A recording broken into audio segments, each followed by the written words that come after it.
Brian, you are a criminal attorney. Yes. Diddy had to know this was coming. The attorney had to know that there was an investigation. When I worked with the XS trafficking organization, whenever we were taking in an individual that was trafficked, we would contact the lawyers. What typically happens is the U.S. attorney will reach out to me and say, look, we are going to arrest your client. We want to have a statement with your client. Can you do this and cooperate with us?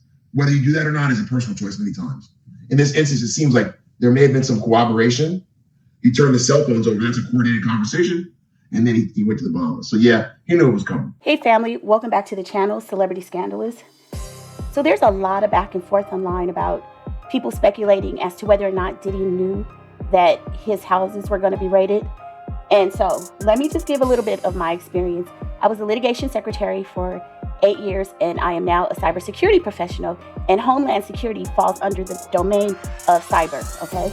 So I have some knowledge and experience filing court cases, supporting attorneys, not in criminal law, but in other areas of law. So that is what my opinion will be based on.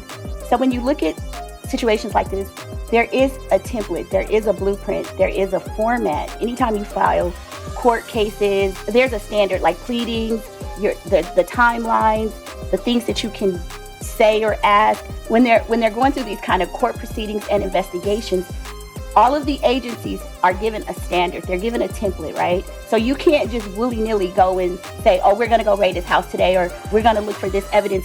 There is actually, anytime you're in a legal format or a legal arena, there is always, you have to do A, B, C, D. Your documents have to be filed a certain way. If you know about pleadings, I mean, it gets very, very finite in what you can do, because when you're filing a court case, they want to make sure that the accused is being handled fairly. And so there is a standard, there's like a blueprint.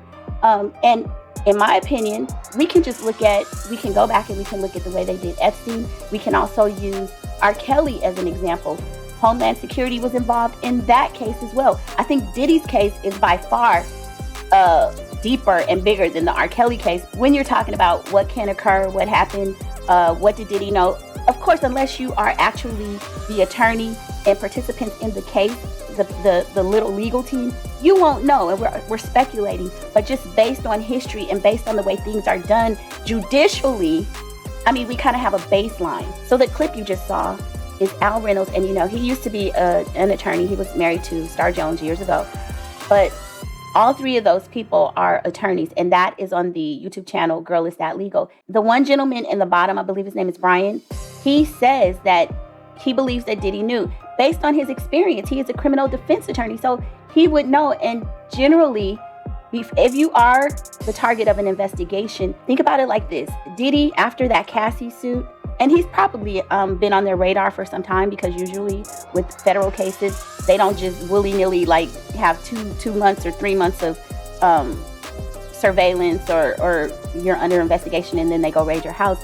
They have years of intel on you. And then once they get enough information to go and start doing things, make the pieces start moving, this is the end result. So when Cassie filed that lawsuit against Diddy and he settled for $30 million, do you know the amount of money that went into that? The legal fees, the attorneys, all of the time spent researching what were the options. His attorneys would have had to have known that what was to come next. I don't believe that you can have attorneys at the level that Diddy has them, high-powered attorneys that are also well-connected, that he did not know he was under a federal investigation. And it's almost a courtesy. One thing that I think people forget about attorneys and the law is that usually it's a very small clique of people. They have these social clubs and they're all members, like in San Francisco. I forget the name of it, but there are these social clubs where it's predominantly attorneys and there's a membership. These people all know each other. Remember, it's like any other industry. You work enough, you appear before the same judges enough times, you know how this judge is going to rule. Listen, I was a secretary, so I know. These attorneys will be on opposing sides of a case and go to lunch together and be laughing together, right? And we'll have multiple cases, because if they're in a particular arena of law, like if it's a criminal attorney or if it's a contract attorney, you're going to constantly run into the same people over and over again, right? Because you're going to be defending cases or, in the same law, in the same courts. You work in the same courts, you know, in the same area. So I believe that he did have a heads up, not about the raids. Now that's the part where, of course, I don't believe he knew, but I believe that his attorneys knew that he was under federal investigation, because when the story first broke, remember, people were reporting that there was an ongoing investigation, that Diddy was part of an investigation. And then some media outlets start retracting that, saying, oh, we misspoke, that was misinformation. And it was some of the bigger media outlets that reported it. I can't remember if it was like Fox News, one of those channels. But the initial report way back in November was that he was under investigation. So if this information was leaked to the media and the general public, you know dang well his attorneys knew. And let me say something, for the amount of money that Diddy is spending on his lawsuit, thousands of dollars per hour for these attorneys, right? They would be a piss poor attorney not to know that their client was being investigated. Now, in terms of them raiding his houses, no, I believe that was a very concerted effort, and that, you know, very probably confidential, and only, you know, a few select teams were advised, you know, because they want it to be a surprise, because they want to catch you with your pants down so that they can get the evidence that they're looking for. So I don't believe that he, you know, knew that he was going to be raided on that particular day. And what typically happens is that, yeah, you might be under investigation, but remember, Diddy's been flying to London, and he's been going places over the last 6 months, even after this Cassie lawsuit. So he has been roaming freely, and I think one of their techniques is to have you think that you've beat something, or that you're cool, or it's all good. If I were really in trouble, they would have come now. People are always saying, well, if they knew so much, they would have already arrested him. No, it doesn't work that way. They will watch you for years. They want an airtight case. They want to get as much information so that when they go to court, they can win, they can win. And most people settle beforehand. People were also saying, well, if he knew, then he would have gotten rid of evidence. Now, here's the thing about getting rid of evidence, and this is what I've learned when I was getting my cybersecurity. The only safe way to hide information on digitally on electronics or digital devices is to bury it, and it has to be dismantled.